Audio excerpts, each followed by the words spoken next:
Morning, everyone. I'm going to just give it a minute, and then we'll kick it off with Senator Petersen.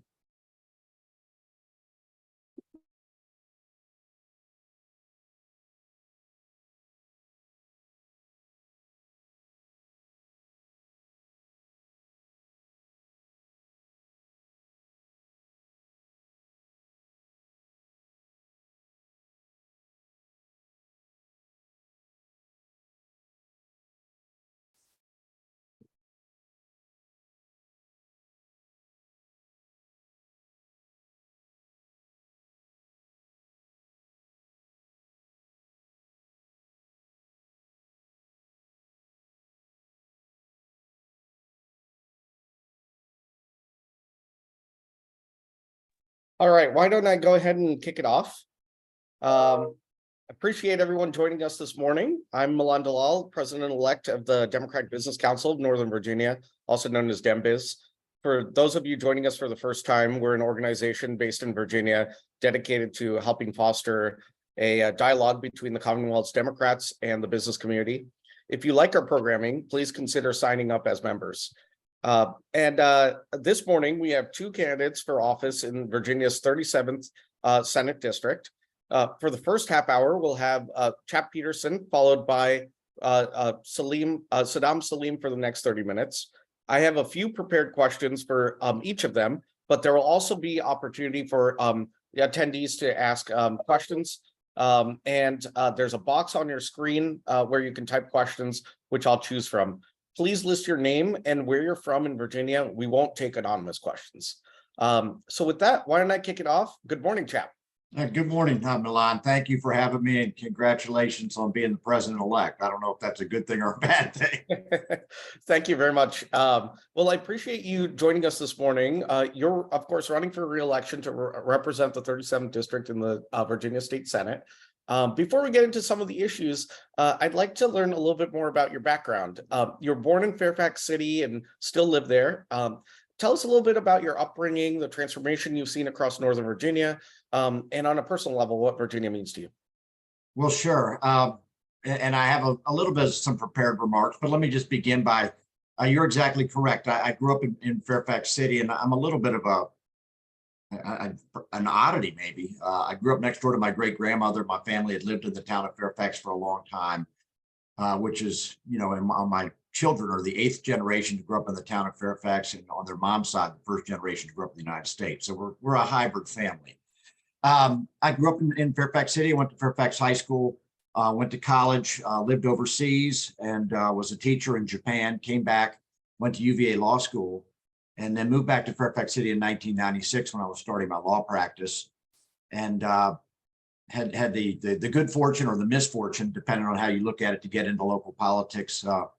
Was elected to the city council in 1998. I served 2 terms, and then in 2001, after redistricting 20 years ago, in what was then a Republican seat, I ran as a challenger against the incumbent, a gentleman named Jack Rust, and defeated him in what was considered a pretty big upset at the time, and then served 2 terms in the House, did not run for re-election, and then came back and ran for Senate in 2007 and was elected. And so that's sort of a very brief summary of my life.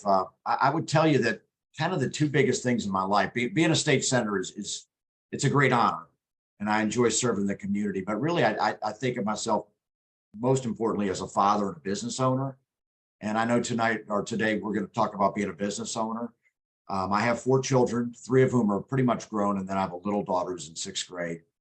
And then my wife and I have our own business. It's Chap, Petersen and Associates. We're right in downtown Fairfax City, and we're a law firm. I have 6 attorneys that work for me and 14 total employees, including paralegals and staff. And we really run the gamut, but we handle business issues across the board, everything from forming new businesses, merging businesses, litigation. I'm a trial attorney. I grew up trying criminal cases, personal injury cases, and then I found I really enjoyed commercial cases. I enjoy working with business owners. About a third of my clients are Korean speaking, so that's a big area that we focus on. We do a lot with international business. I've represented Malaysian, Middle Eastern, Indian, Chinese, obviously Korean, Japanese businesses that invest in Virginia. And so I'm very familiar with what international businesses look for, why they like to be in Virginia, what the advantages are. I would start off by saying in Virginia, we have two great means of access with the outside world. One is the Port of Norfolk, which is really the finest deep water port on the East Coast of the United States and a tremendous shipping center and obviously the hub of the US Navy. And then secondly, Dulles Airport. Dulles Airport allows us to be around the world in a matter of hours. And as a result, a lot of companies like to locate to Northern Virginia because of their access to Dulles. So that's a little bit about me. I'm happy to talk about business issues. One of the things I want to talk about is I was just down in Richmond this week for a Senate Finance meeting, and one of our big issues is going to be the debt ceiling crisis and how that's going to impact Virginia, and would love to talk about that. So that's a little bit about me, and I'll go back to you. No, that's a great segue, and you actually hit a few of the opening questions that I had in your remarks. So I'm very pleased to hear that. I guess I would ask, and it's great if you weave in the debt ceiling piece onto this, but Virginia is often ranked as the best state for doing business. Right. If reelected, what proposals do you have for legislation that would aid small businesses in the Virginia economy? Well, let me start off by saying what we shouldn't do, because sometimes what you shouldn't do is as important, if not more important, than what you should do. And I think one of the things we shouldn't do is follow what some of the other southern states are doing, which is enacting a lot of social legislation, restricting access to abortion, restricting access to transgender care and things of that nature. I think those types of laws drive away business. I mean, leaving aside the civil liberties component, which is of course critical, but I think those are anti-business laws. So that's one thing we shouldn't do. What we should do is be welcoming to new business. And I'll give you an example. Regulations and taxes are two of the things that businesses look at when they relocate. And it's not that taxes need to be the lowest. I think all business owners, including me, you expect to pay taxes. You expect to pay payroll taxes for employees. You expect to pay taxes on the business profits that you make. That's not a big deal as long as you don't want to be at the top. You don't want to be at the bottom, but you need to be somewhere in the middle, but you want that to be a certain amount. You want to be able to bake that into your costs at the beginning of the year. So that's important. The other thing is regulations. And this actually came up at a forum that my colleague and I had last Friday at the mosque, was that we heard from a business owner about how hard it was to, when you're for example, building new houses, to get site plans approved, to get your permits pulled, to get all these things. And that's really critical because you have a window of time sometimes in business to do something while the moment is hot, while the interest rates are low.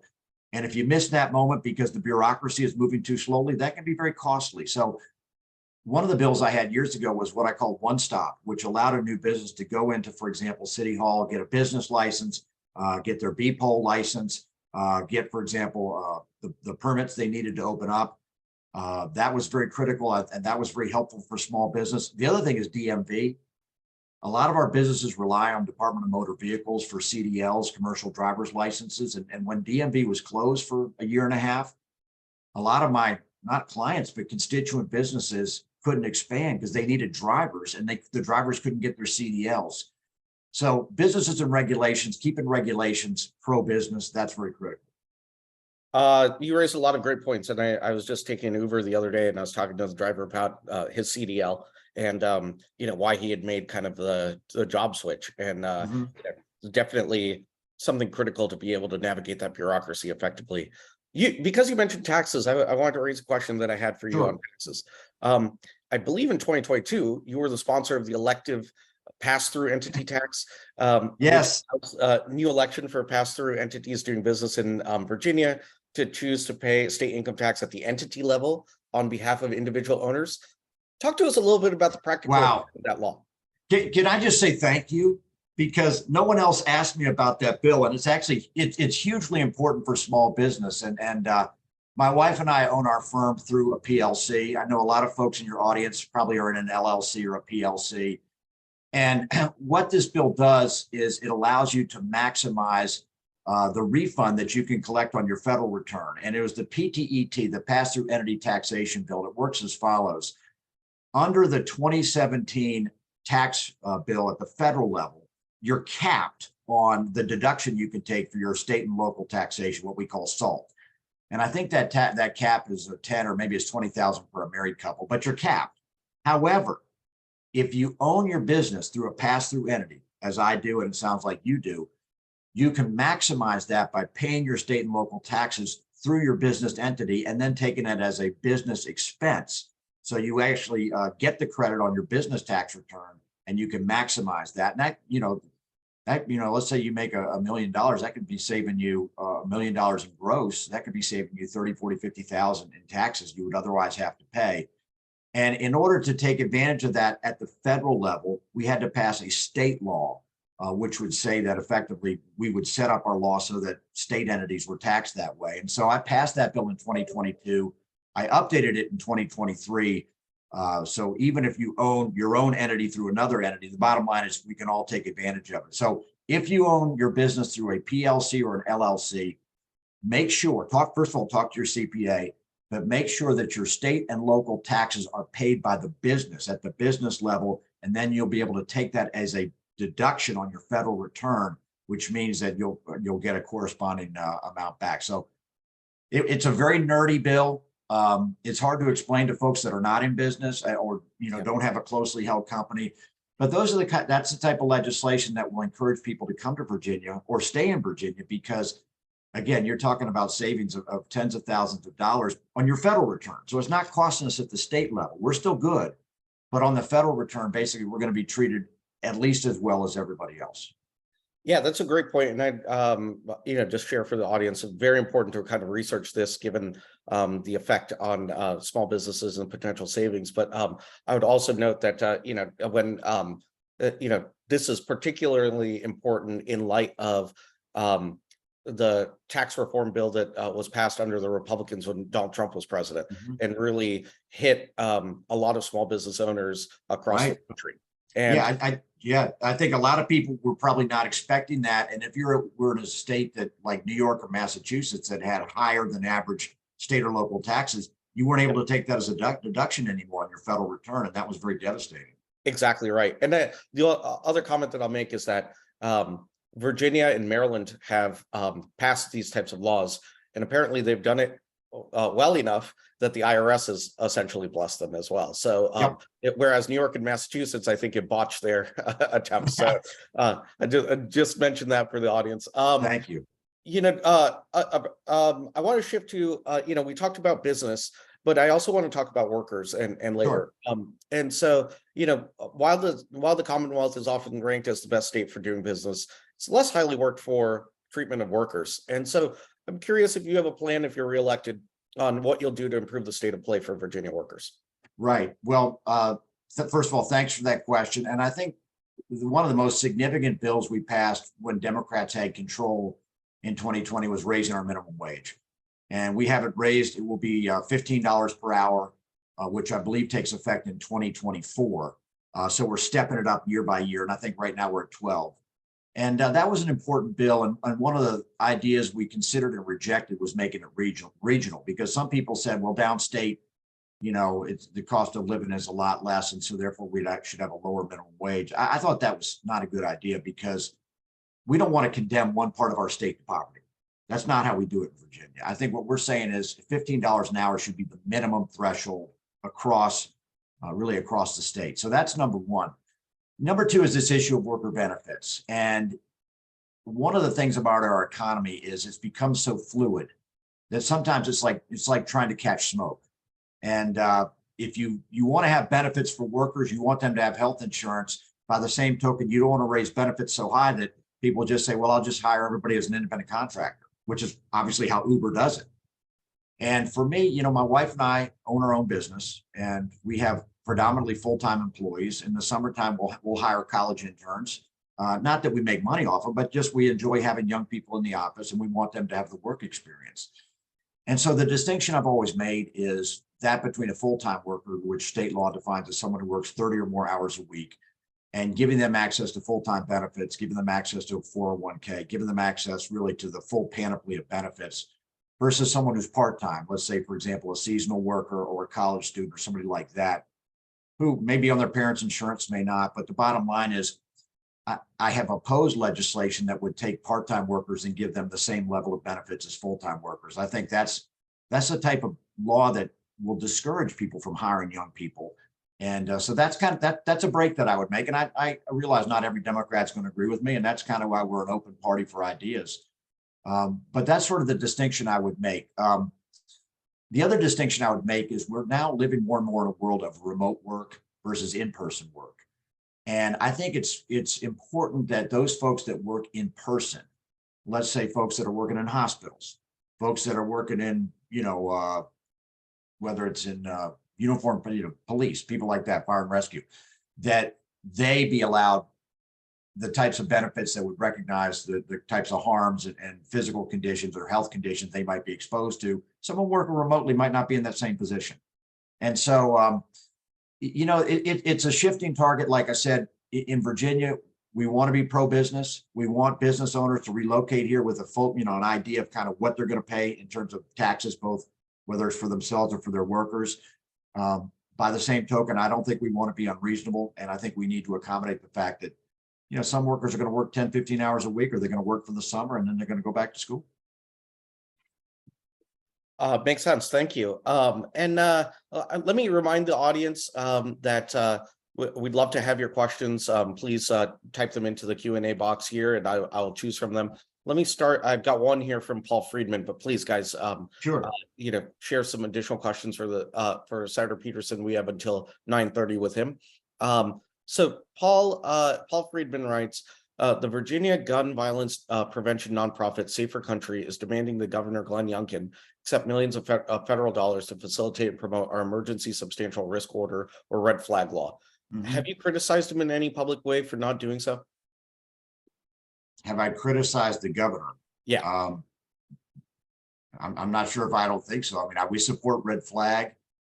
And we passed the red flag law. I think that was a good law. And, one of the things I haven't gotten to yet, and maybe this is a good segue, is public safety. The other thing that businesses expect is to be in a safe environment. And as you know, I'm a block away from where Jerry Connolly's office was, and it was attacked this week. Yeah. My family actually lives in the block behind it. So public safety is important. And in the case of the attack on Congressman Connolly's office, I think that's an example where we had someone that was acting very oddly. He had attacked a police officer last year, was for whatever reason was discharged, was not prosecuted, was null prost. And, red flag laws are important. They allow you to go in and seize a firearm for somebody who's been acting violently, has been posting threats on the internet. It is a judicial process. It's not just done unilaterally. There has to be a judicial sign off. That's important too, because you're taking people's property, you're entering their homes. So I think red flag laws are important in regard to the governor accepting or not accepting funds. That's something we'll take up as a legislature. We're still in the budget process. So if it's an issue that we could add funds into the Senate budget to accommodate that, or put language in the Senate budget to accommodate that, we can do that. So that's probably a little bit of a more rambling answer, but I'm glad they brought up the public safety angle, because that is another aspect of being a pro-business state. Yeah, and Sunny Abbasi asks, actually, as a follow-up to this, if you could speak to the recent incident at the Tyson's Mall and the police shooting a couple months back. I believe it's in your district. Yeah, there was a tragic shooting at Tyson's Mall, and there will be, I know a grand jury has already considered it and did not return an indictment. There's going to be another grand jury that's going to consider it. I'm sure there's going to be a civil suit. So at some point, whether it's civil or criminal, a jury is going to have to make a decision on the rightfulness of what happened. I will say this, that in 2020, we passed Senate Bill 5303, which was patroned by Mamie Locke, who's our caucus leader from Hampton. And we put very specific parameters on use of lethal force by police. And one was there had to be objective evidence that the police officer's life was in danger. Secondly, they had exhausted all other options. And then thirdly, that they gave a clear warning before they used deadly force. Mm-hmm. And the way we wrote that into law was to put a very high standard. And again, that's going to be a high standard for that officer to meet. Again, I'm not going to prejudge the evidence. That's going to be the jury's job. But I expect that there will be a trial on that, and we'll see how it goes. But it's not acceptable to use deadly force unless in the most extraordinary, and I do mean extraordinary situations. I'll just leave it at that. Okay, thank you. You've raised a few things that I want to follow up on over the course of our discussion. One of them is you were referencing uniformed, individuals in the district. I want to ask a little bit about, given obviously Northern Virginia has an outsized footprint in national security, if there's anything that you proposed at the in the General Assembly that in the state Senate that would benefit veterans or folks, active duty service members. Sure. We have, well, let me start with saying a number of states have changed their law to stop taxing military retiree pay. And they've done that as a way to try and attract military retirees to their state. In Virginia, we passed a number of tax relief bills last year. One was eliminating the state tax on groceries and medicine, which is something that I'd always been in favor of. So we eliminated that. The locals still capture their share, so we didn't take away their money. The other piece that we did was raising the minimum standard deduction. We're at 18,000 per family right now. I'd like to get to 25,000 because that's going to take those folks off the tax rolls, and frankly, they should not be taxed. And then third was military retiree pay, and we have I'm going to say almost 1 million folks in Virginia that are military retirees or receive some type of pension from the Department of Defense. So it's a huge fiscal impact. So it's not something we can do lightly. We got about 20% of the way there. We're hoping to walk that up so that eventually we might get to full, basically non-taxing military retiree pay. So we'd like to be a haven for military retirees. I think to state the obvious, military retirees not only have served our country, but they also tend to be law-abiding citizens who typically are engaged in a second career, so that they're a huge positive impact to our society. So that's probably the best thing we can do. The second best thing we can do is we do have a veterans agency in Virginia that helps coordinate care, whether it's an elderly veteran, maybe from the Korea or Vietnam War that's seeking treatment, or maybe it's a younger man or a younger woman who served in Iraq and Afghanistan and may have PTSD or other wartime injuries that they're still coping with. And we have a veterans agency to help them with their benefits, help them find the right place. And I think that's also attractive to veterans. So the bottom line is, look, we need to do right by veterans. And I think we're doing that. And I think that is a bipartisan issue. Wonderful. Thank you. Lauren Hershey asks about Governor Youngkin, and she asks, what can you say in a positive vein about him? And then what do you think he can lead on where he's not already demonstrating? What are his negative points? And then I just add one more to that, which is, sure. You've got obviously control of the General Assembly coming up with both the state Senate and the House of Delegates up for election in November. What happens? How does Virginia change if Youngkin gets a Republican majority in the General Assembly in both houses? And are you worried about the direction that the Commonwealth may go in? And if so, like what direction? In what areas? Let me start your last question. I'm going to start your last question and work to the forward. Yes, I am worried. And it's funny. We're in primaries and we're sort of all fighting against each other. And I have to remind people, I'm like, 50% of Virginia they're not involved, and they're going to be heard from. And what you really want to think about is when we send people down, or when we elect representatives or nominate, forget elect, we're just nominating right now. You're going to be going up against the A team because Glenn Youngkin's sitting on millions and he's recruiting top candidates all over the state. And they're going to be running, and he's serious about taking back the state Senate and holding the House of Delegates. And he is a statewide figure. He can go up on TV. He can make the buys right now. And we have to take him seriously as Democrats. And, once we get through the primary season, and it's been fun. We're kind of fighting with each other. But, I think when we step back and say, we got a lot more in common together as a blue wall than we do in differences. And so that I am worried about it if Governor Youngkin gets control. Look, when someone controls both the governorship and then both houses, they have the opportunity to do a lot of damage to the other side.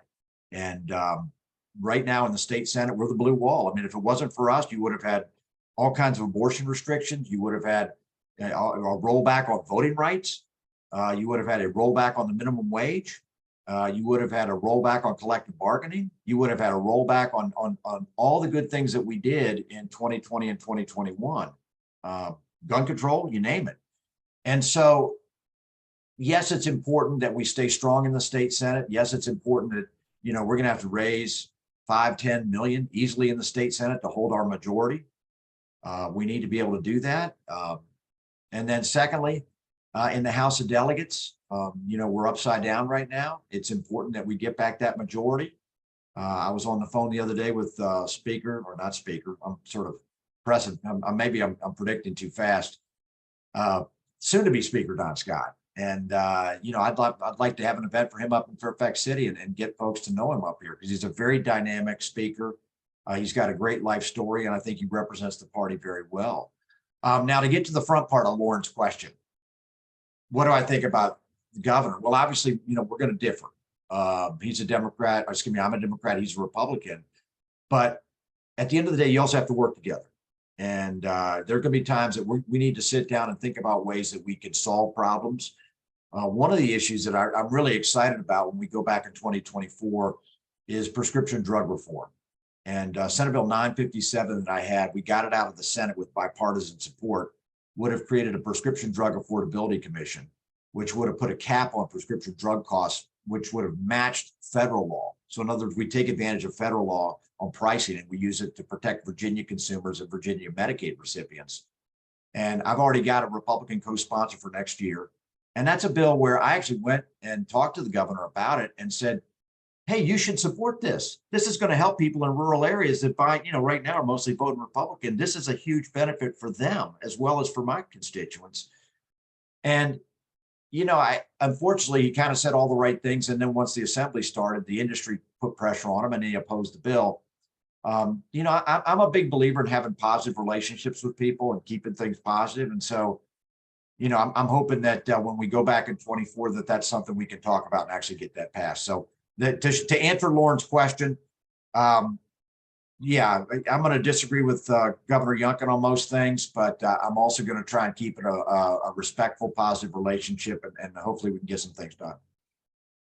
Wonderful, Chap. Thank you so much. We're right up against the witching hour, so really appreciate you taking the time to chat with us this morning. Yep. I appreciate folks weighing in. Please keep sending us questions. We're going to continue on the screen with Saddam Salim coming in next. But Senator Petersen, thank you for joining us this morning. Thank you for having me. I got to run to court, by the way. If you do need me as an attorney, Chap, Petersen and Associates, just look us up on the web. Happy to serve you. Peace. Take care. All right, we'll give Saddam a minute here to join us, and then we'll kick it off.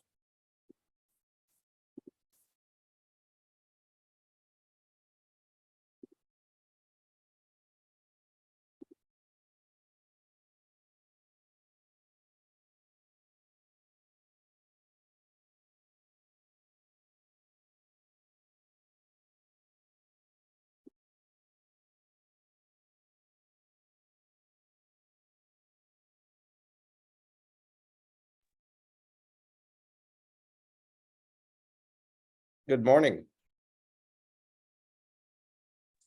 Hey, good morning. How are you? Good. How are you? Thanks for joining us. Good. Of course. Thank you for having me.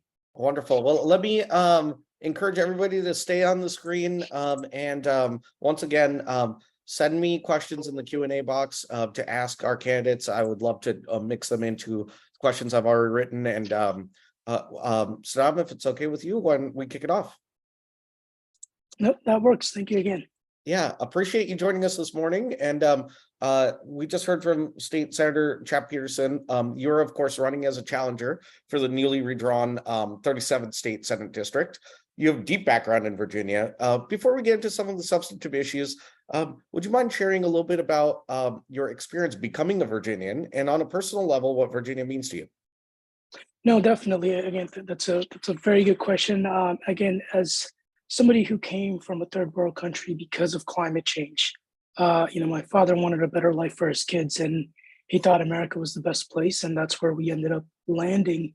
And my first experience was great. We lived in DC, went to the National Zoo, had a lot of fun until a random day in the week where they kicked everyone out of the apartment complex we lived in because they turned that into a luxury condo, and it was us and 10 other families just waiting in the streets. People came by and took all of our stuff. As a result of that, folks in Falls Church, Fairfax County took us in, let us live in their living rooms and their basements, and essentially just made it more of a community effort to sort of say, hey, you are going to be okay. And that's when we discovered Fairfax County's affordable housing, where it allowed us not only to get housing, but also allowed us to get in touch with folks in the healthcare services and get community health services. And that's where my mom, found out that what her pain that she thought it was due to there was no after birth care in Bangladesh and needed emergency surgery. And because of that situation, I stayed back here and went to our community colleges and then went to Georgia Mason. I tell this to you and a lot of folks on this call is because that's what America really is to me. That's what Virginia is to me, is that someone like me came from a third world country, was taken in by people who we did not know, and they sort of showed us the rope and got us back on our feet. And today we own our own homes, our own cars.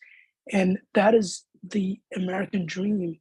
But at the same time, there were some struggles, but none of it was possible without communities, without democratic policies that we still try to fight for today: affordable housing, affordable education, and affordable healthcare. So that's what it really means when I became a Virginian, is that people around you really want to help you out, and there's nothing wrong with getting that help, but it's coming back and giving that back. Like, everyone here invested in me. Now it's time for me to give that investment back. Thank you, Saddam. So you have been active in community and business organizations, but this is your first run for elected office, correct? What motivates you to run for the state senate?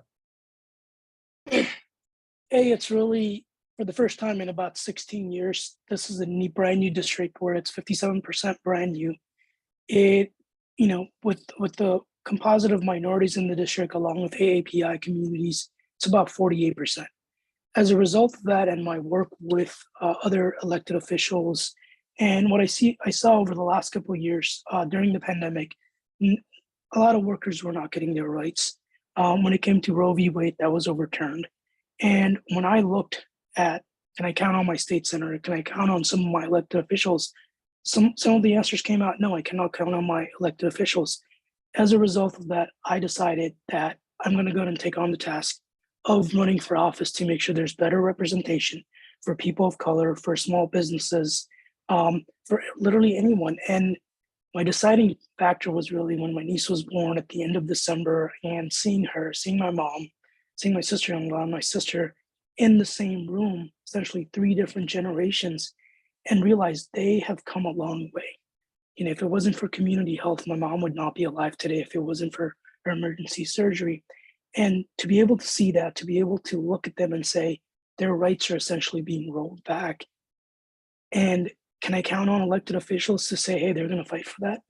The answer on that spot was no. And that was the moment on December 24th that kind of hit me. Wow, I really have to do something.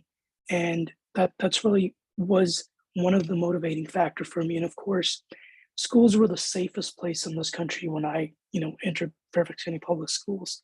But over the last couple of years, teachers have been attacked from left and right. And essentially, just regardless of who's attacking, that's not what it should be. Teachers are essentially, they taught me how to speak English. And to see gun violence increase in our school system since 2007 and continue to happen over the, not just in our Commonwealth, but throughout the nation, and we're not doing anything to prevent that.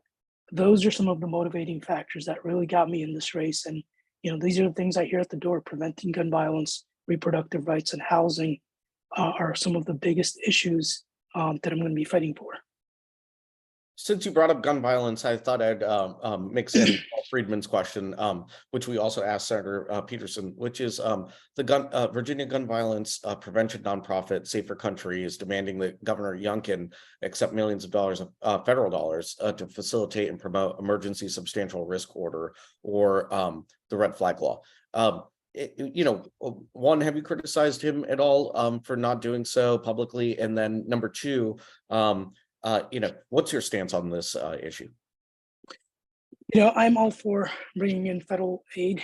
If we could get millions of dollars or even thousands of dollars from the federal government to ensure safety in the community, to make sure red flag laws are not only is the public aware, but also done in a way that it can protect and prevent gun violence, I'm all for it. And I would 100% accept the federal aid, would demand Governor Youngkin, take in those aids. And I have criticized my opponent on where he stands when it comes to preventing gun violence, when it comes to specifically not banning an assault weapon. I know a lot of people will talk about, and my opponent does it all the time, that there are some components where it'll make it unconstitutional and illegal, but the General Assembly's job is to make sure when they put regulations in place, they work out not only the details, but make sure that it works for everyone. And that's what, my opponent has failed to do. And the fact is that when we're talking about small businesses or big businesses, and we're talking about specific bars, we should not have assault weapons or just weapons in general at a place with alcohol. And that's something my opponent, and I criticize him on that he voted against, voted with the Republicans on that. And it's essentially telling a kid or telling a parent that they don't have the right to have safety in public places, to have safety in schools. It's telling someone like me that I can't go to a mosque, or someone that can go to church or synagogues, that there may be a possibility somebody could come in there with a gun and have shootings. So those are some of the things that I've talked to my opponent. I've been talking to folks on the road as well. And what's disturbing is that right now, I went to public school, and the one thing I had to worry about was fire drills. Kids right now at elementary school, even in kindergarten, they have to go through an active shooter drill. That's not what kids should be worried about. They should be worrying about the fact that they're going to make a new friend. Every day is going to be different. They should be worrying about nap time.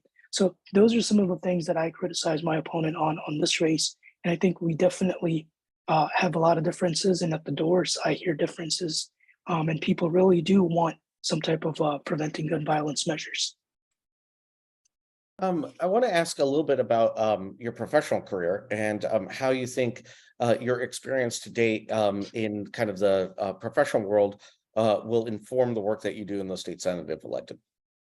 Yeah, so I started as somebody who worked at a credit union and worked my way up into audit, and ended up in a consulting firm that did some work for the government, providing financial compliance and audit reporting. And I ended up working for the U.S. Institute of Peace for a brief period of time as a contractor, and then as an employee, where I really got to learn the federal budget system, how to negotiate, how to make sure that we get the right things without having to ask for additional funding or being more creative. And I think having budget and appropriations background is something that we do need at the General Assembly.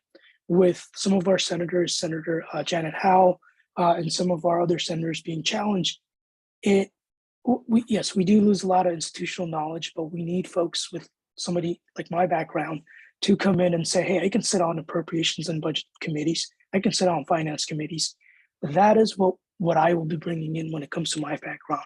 And yes, we do need more, firefighters, teachers, folks with financial background, folks that really have real life experience, that they can showcase that in the General Assembly. And those are the things that we're going to use to negotiate, not only with the governor, but with folks in our party, to make communities safer, to get public education funding, to make sure that when it comes to transportation funding, it's not let's go and build more toll roads. It's more about how do we build housing and how do we build transportation hubs around that. Wonderful, thank you. I do want to ask, since you've alluded to it, as someone living in Northern Virginia, infrastructure is a mess. So what's your plan to address this continuing burden on residents and commuters?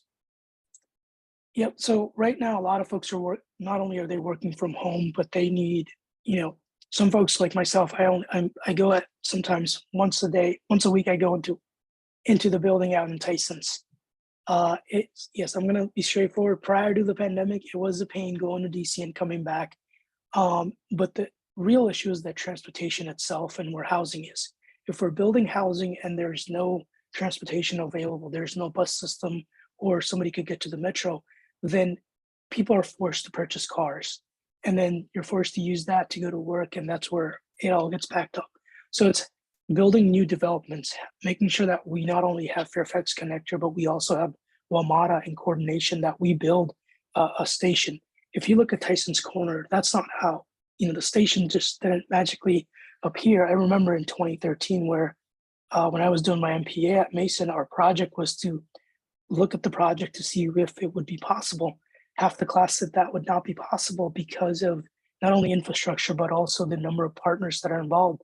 And when we're talking about infrastructure, when we're talking about building additional access to Metro, we have to look at the fact that we have to coordinate with DC, Maryland, and Virginia, sort of a tri-state deal in order to even get an extra mile of additional train. So that's the partnership I'm going to be looking at, and I'm going to be looking at the fact that, to get Capital One to this area, there was a lot of deals, a lot of partnerships that were put in place, and we have to look at corporations that want to come into our area. If somebody wants to come in Prince William County, or somebody wants to come in to Loudoun, let's make that happen. But also look at the fact that how do people get there? It can't just be only by cars. And the other thing is, when we look at transportation itself, we also have to look at the environmental impact.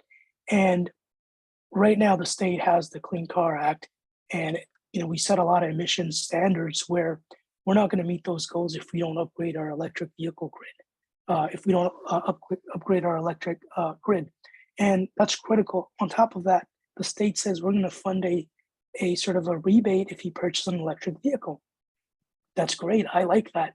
A lot of young people will like that because they get to see that as a different alternative and a different opportunity, but that program is not funded.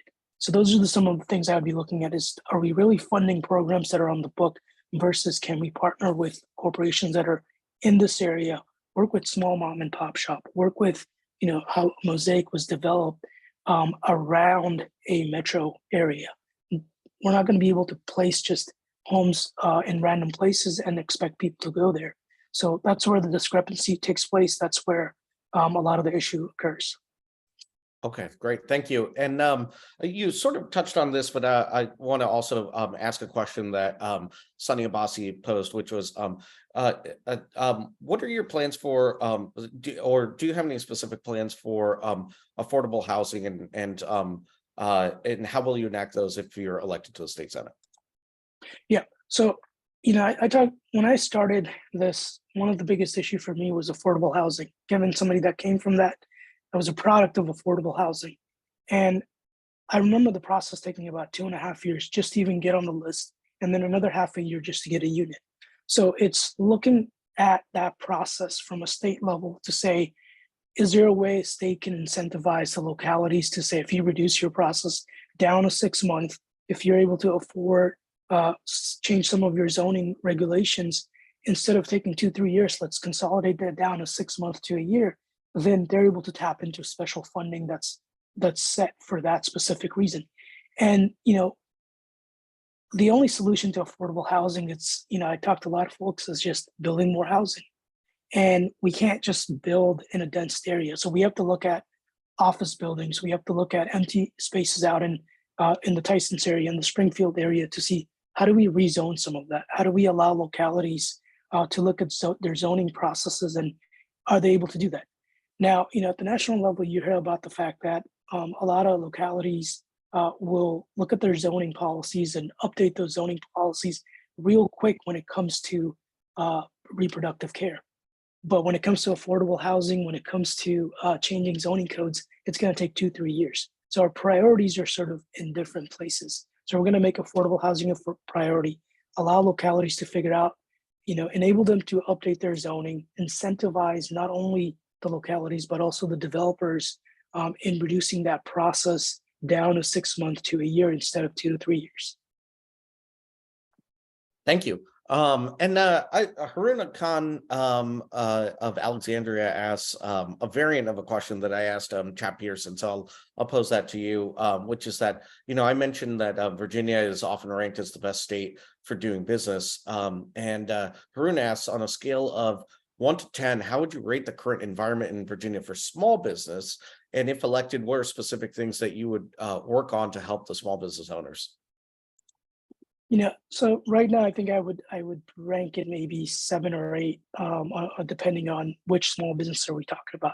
If we're talking about a mom and pop shop, then some of them really struggled over the last couple of years because of COVID. And my dad, he worked at a small business, worked his way up from being dishwasher to the head chef, and essentially saw that during the COVID era, because resources were available from the federal level, they were able to get themselves online. They were able to make sure they can do the kitchen so that there's space between staff in order to make the food. And they saw an increase in sales when it came to just online orders. So I think having that capability, having that ability to provide resources without creating burdens is going to be something that I'm going to be looking at. And of course, not only making resources available, but making that process to get your permits, to get the licenses, a transparent process. Right now, someone like me, that if I want to start a small business, is it a law firm versus a tech company versus a mom and pop shop versus a restaurant? So when we talk about small businesses, it ranges from so many things, and making that process transparent, making sure that resources are available to a lot of our communities that want to be able to do this. Right now, we have a lot of folks that want to start small businesses, but they don't know where they start. And part of my job is going to be making sure communities of color, communities from different backgrounds are not only educated about that process, but also they can tap into startup funding. And that's going to be crucial. And I want to be able to partner with George Mason University, to be able to partner with big corporations to say, would you take in X number of folks where you can put in entrepreneurships and provide guidance to a lot of these small firms that really need it. So those are the partnerships that the state can facilitate when new companies want to come into this area. And again, when we're talking about small businesses and mom and pop shop, they don't exist unless we bring in a good number of folks that are going to bring their big businesses to the area where they're going to need coffee shops, they're going to need restaurants, they're going to need IT help, they're going to need lawyers, they're going to need plumbers, electricians. So that's what I mean is that as a state's obligation, we have to bring in not only big corporations, but also corporations that are going to help facilitate and, of course, partner up with the small businesses so that they can thrive in the same environment. Thank you. And I asked Chap a bit about a tax law that he had enacted into law last year, the Virginia PTET. Do you have any tax proposals to aid the Virginia economy and level the playing field for Virginia small businesses or just business in general? Yeah. So in general, Virginia is one of the states where their taxes have not been updated. The tax code for not only individuals but also businesses have not been essentially looked at. So that's something that I want to look at, is to say, I want to be able to say everyone's paying their fair share of taxes. Whether you're a big business or a small business or an individual, you should be able to pay the taxes at the rate that that we all should be.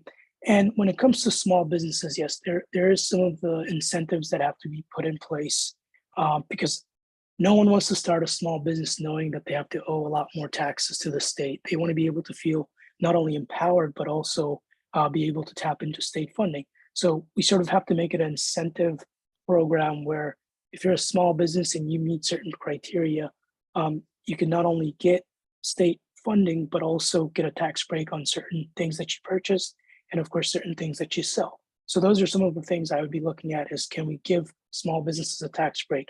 If they're passing it down to their employees, that's what we want to be able to have them do. And of course, this all comes down to, again, looking at big corporations. Like right now, if we increase the corporate tax by at least 1%, the state is able to meet a lot of its goals. They're able to put the funding back into schools, into public places, along with affordable housing. So those are some of the things I would be looking at: is looking at big corporations to see, what are the incentives that they need, but also making sure the tax code works not only for just the business itself, but also the communities in the surrounding area. And one of the biggest one that we saw most recently is when Amazon came in. That increases the housing prices essentially within a 10-mile radius, and it pushes a lot of the older folks out of the homes that they have lived for about 40, 50 years. So how do we, tackle that issue is that we have to look at when did somebody, purchase their home and what taxes are they paying, and are they going to be paying, $10,000 in taxes, and when they're retired teachers that are only getting less than 50,000 in retirement. So those are some of the policies and things that we have to look at the state level, so that it's a community that has to work for everyone, not just one corporation. And a lot of corporations, when you look at data centers, Amazon, banking industry, and consulting firms, they want to come into the area and not just, disrupt the local environment, but also want to thrive. And it's our duty and our job to make sure that we facilitate and work those out. Thank you. I did want to ask, we've discussed a lot about small business and aiding small businesses, but it's equally important to discuss the impact on workers and the workforce. Do you have any proposals on how Virginia and the state government can improve the state of play for workers? Yeah. So again, we're going to talk, some of it about repealing right to work. That's essentially giving back the ability to a lot of these collective bargaining units and unions to make sure they not only have benefits, but they also have their rights to take a sick day, to go to their kids' baseball game, to go to these places. There is something that specifically that I paid attention closely over the pandemic, is that our unemployment system, the whole department did not work well during the pandemic era. I personally had people that lost their job that reached out saying, they filled out everything they needed, and it's going to take months or even days for them to hear back. And when they heard back, it was either too late, they missed their rent, they missed a lot of their payments.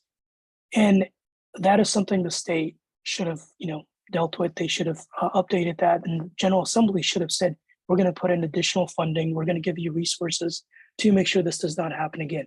And right now, I have the same friends who have reached out to me, who have reached out to their senators and delegates to voice the fact that, unemployment system in the state of Virginia has not sent out their 1099s or their tax forms.